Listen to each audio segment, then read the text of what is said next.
Masa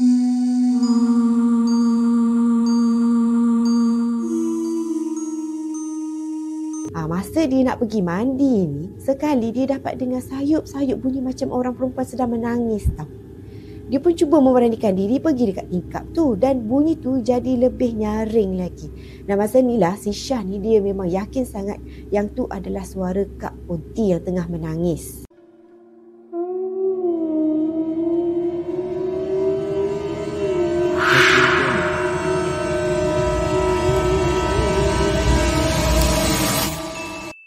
Tapi sebelum Pika teruskan dengan kisah kali ini, korang semua kena tahu bahawa video kali ini disponsor oleh Scarlett. Baru-baru ini Scarlett Watani baru sahaja melancarkan 2 lagi produk baru dalam rangkaian Scarlett Happy Series pada 25 Julai 2022 bulan lepas. 2 produk tersebut adalah Happy Body Serum dan yang kedua adalah Happy Fragrance Body Cream. Untuk pengetahuan korang, kedua-dua produk ini bertindak sebagai booster yang mana untuk serum dia memberikan anda 3 kali lebih pencerahan dan untuk body cream pula dia memberikan anda 4 kali kelembapan kulit. Jadi dekat sini mesti korang tertanya macam mana dia boleh memberikan kelembapan dan juga pencerahan yang lebih banyak. Untuk Happy Body Serum, dia mempunyai kandungan aktif seperti glutathione, niacinamide, shea butter, vitamin E dan banyak lagi kandungan aktif yang lain yang berfungsi untuk mencerahkan kulit. That's why lah dia memberikan 3 kali pencerahan kepada kulit korang. Tekstur dia adalah lebih cair jika nak dibandingkan dengan body cream. Manakala bagi body cream pula, ia mempunyai kandungan aktif seperti hyaluronic acid, 5-phyto oil, shea butter, aloe vera extract, niacinamide, bahkan glutathione pun dia turut ada dekat dalam tu. Okey, tekstur dia kalau dilihat macam ni, dia sama seperti lotion tetapi tekstur dia lebih pekat, namun walaupun pekat, ianya masih cepat meresap dekat dalam kulit. Dan lagi satu, bau dia, ya Allah, sedap sangat. Bau dia sangat manis, sama seperti bau candy. Disebabkan dia ada 5 produk, mesti korang akan confusekan macam mana dengan cara penggunaan dia. Sangat-sangat simple. Macam Pika kebiasaannya, Pika akan menggunakan body scrub 3 kali seminggu. Dan untuk shower scrub pula, Pika akan menggunakannya setiap hari. Lepas dah siap mandi semua, kita dah lap badan. Untuk waktu siang, Pika akan pakai body serum dan juga body lotion. Yang ini dia punya fungsi adalah untuk 3 kali pencerahan. Manakala untuk waktu malam pula, Pika akan pakai body serum dan juga body cream. Yang mana ianya sangat bagus. Dan fungsi dia pula adalah untuk melembapkan kulit sehingga 4 kali ganda. Jadi dekat sini bagi korang semua yang nak tahu info yang lebih lanjut dan juga nak order terus produk yang sangat bagus ni, apa kata korang terus tekan dekat link yang Pika letakkan dekat description dekat bawah, yang mana Pika ada letakkan link Instagram, Shopee, TikTok dan juga yang penting website rasmi Scarlett Watani by Felicia Angelista. Jadi untuk video kali ini, Pika akan menceritakan tentang kisah seram yang berlaku kepada 3 orang rakan yang mana mereka suka melakukan aktiviti mencari hantu. Jadi tanpa kita buang masa, jom kita mulakan dengan kisah seram kali ini.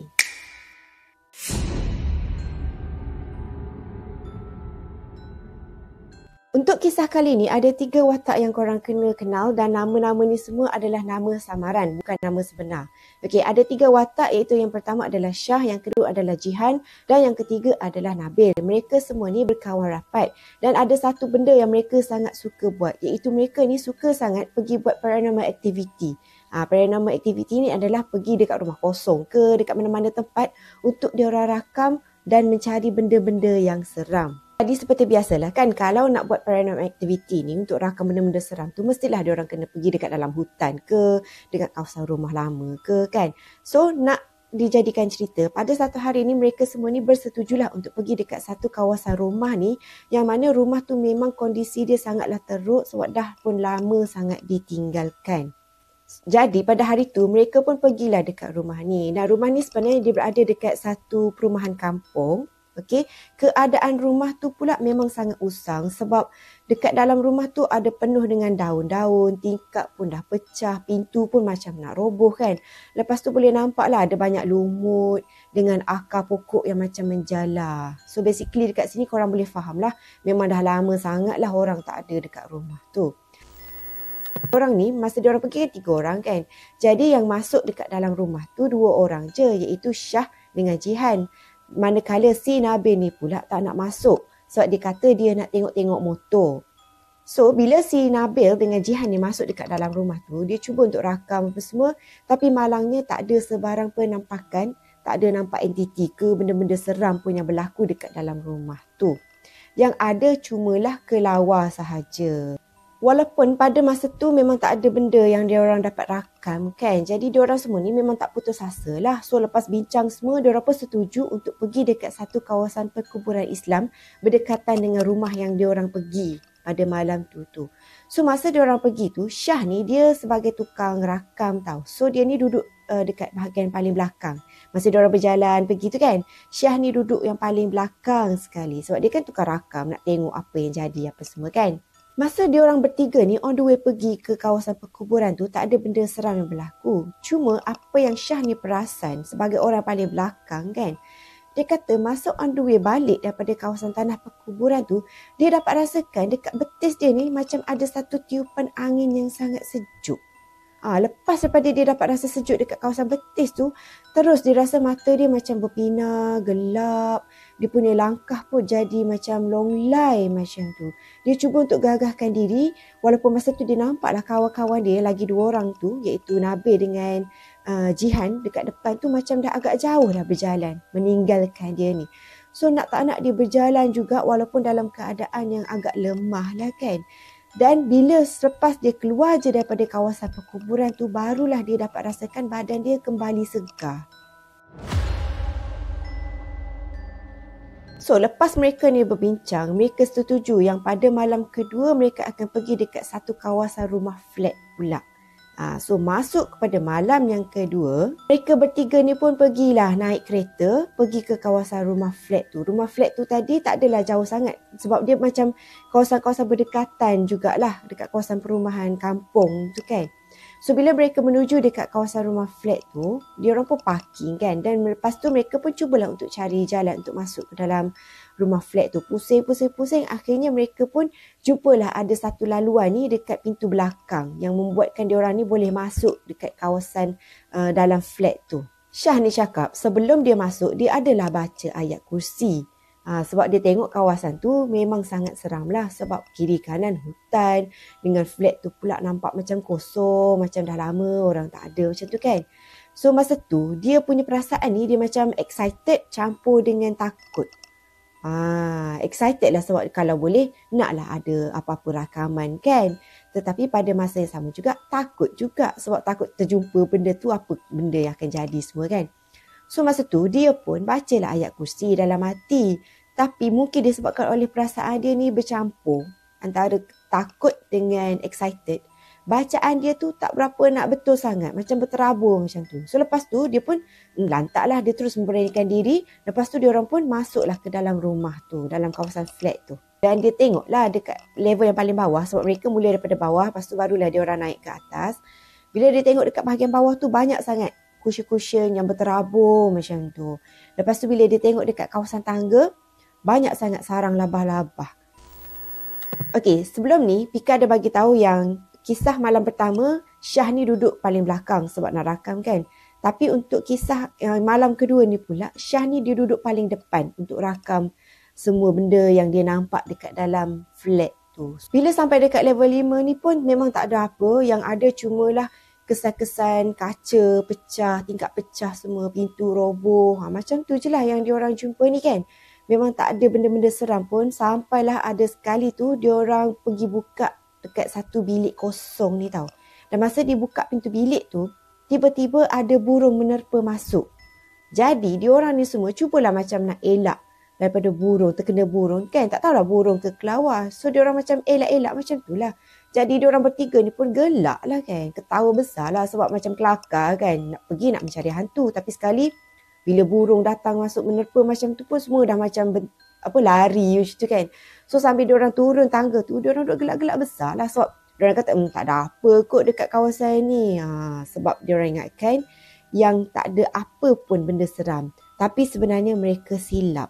Lepas tu mereka pun keluarlah daripada kawasan flat tu dan mereka pun menujulah ke kereta diorang ni kan. Masa tu diorang duduk lepak-lepak lah, tak terus balik lah. Diorang lepak-lepak, hisap rokok apa semua. Dan masa ni salah seorang daripada diorang ni perasan dekat belakang kereta diorang ni daripada jauh ada kelibat seorang lelaki tau. Lelaki tu badan dia besar macam tangan dia satu ni macam cekak macam tu kan. Daripada jauh diorang memang tak nampak lah muka lelaki tu. Lepas tu diorang ni salah seorang tu pergi tegur lelaki tu. Dia macam lambai-lambai lah kan. Macam rupanya ada lagi orang yang ada dekat kawasan flat tu. Tak pun mungkin diorang anggap yang lelaki tu juga melakukan aktiviti paranormal. Tapi yang peliknya walaupun diorang ni lambai-lambai dekat lelaki yang diorang nampak tu, tetapi lelaki tu tak ada bagi reaction langsung. Kedudukan dia masih lagi sama, iaitu macam ni daripada jauh. Diorang kata diorang tak nampak tahu muka lelaki tu sebab lelaki tu macam nampak bayang-bayang macam tu je. Dan lagi satu pula dekat belakang lelaki tu macam ada satu cahaya yang sama-sama macam tu. So dekat sini lepas diorang duk lambai-lambai cuba untuk tegur lelaki tu, tapi posisi lelaki tu masih lagi sama, tak bergerak langsung. Mulalah ketiga-tiga diorang ni mula rasa seram. Macam siapa tu? Macam tu kan. So lepas tu diorang pun terus gerak, belah daripada kawasan tu dengan segera. Dan masa ni salah seorang tu pun tolehlah ke belakang kan untuk tengok ada lagi ke tak lelaki yang diorang nampak tadi tu. Dan bila dia toleh dia tengok, lelaki tu masih lagi dekat posisi yang sama tau. Which is sangat mustahil lah untuk manusia tu duduk, tunggu, berdiri macam tu, macam nak marah gitu kan. Dan dekat sini juga diorang ni pun terfikirlah, benda yang diorang nampak tu tadi manusia ke makhluk lain? Siapa pula yang ada dekat kawasan flat tu kan pada waktu macam tu? Seperti juga malam sebelum ni, diorang kan bila lepas buat aktiviti paranormal tu, diorang bukanlah terus balik ke rumah. Tapi diorang akan pergi melepak dulu sampai pukul 2-3 pagi macam tu kan. Dan lepas tu masing-masing pun baliklah ke rumah. Dan bila si Syah ni dia balik ke rumah, dia call adik dia untuk buka pintu.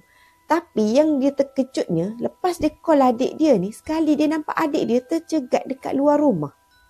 Bayangkan adik dia tercegat seorang-seorang dekat luar rumah pukul 3 pagi. Dia pun terkejut lah kan. Dia pun tanya adik dia, asal kau duduk kat luar rumah? Apa benda kau buat kat luar rumah ni kan? Lepas tu adik dia pun tanya dia balik, abang gimana?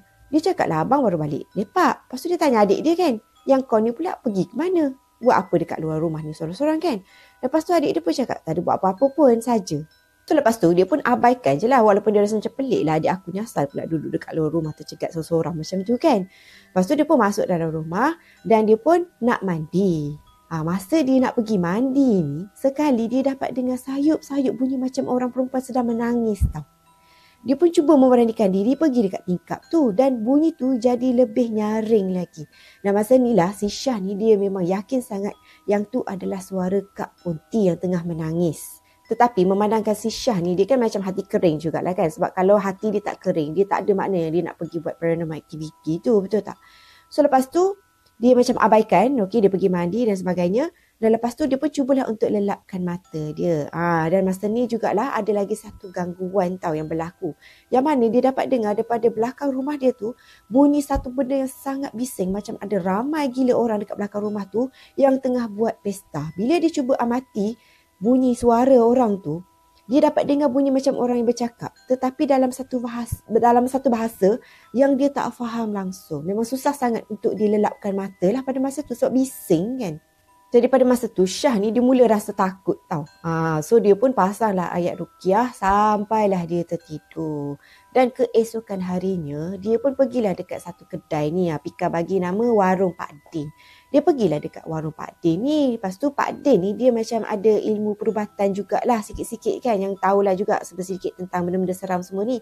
So dia ceritalah dekat Pak Din tu benda yang dia nampak, benda yang dia dengar pada malam tu. So Pak Din ni pun cakaplah dekat dia, memang kalau ikut pada apa yang Syah ni cerita, memang betul lah bunyi yang dia dengar pada malam tu dekat tingkap tu adalah bunyi Kak Ponti. Lepas tu kena ceramah pula dengan Pak Din ni. Pak Din tu katalah daripada korang ni pergi habis masa, pergi buat aktiviti bukan-bukan kan, buat paranormal aktiviti semua tu. Baiklah korang semua ni pergi majlis ilmu. Betul juga dengan Pak Din ni, daripada bazir masa buat benda macam tu, baiklah pergi cari ilmu. Kemudian Pak Din juga bagi tahulah sebab lagi pun benda-benda macam ni perlukan orang yang ada ilmu lah juga sikit-sikit. Bukan kata sekadar pergi macam tu, lepas tu cari, lepas tu balik. Sebab bukan apa, takutnya diorang ni jumpa something yang diorang tak boleh nak handle. Korang faham tak? Tak boleh handle tu macam mana. Nanti kan susah pula nak cari ustaz lah, pergi berawat lah apa semua.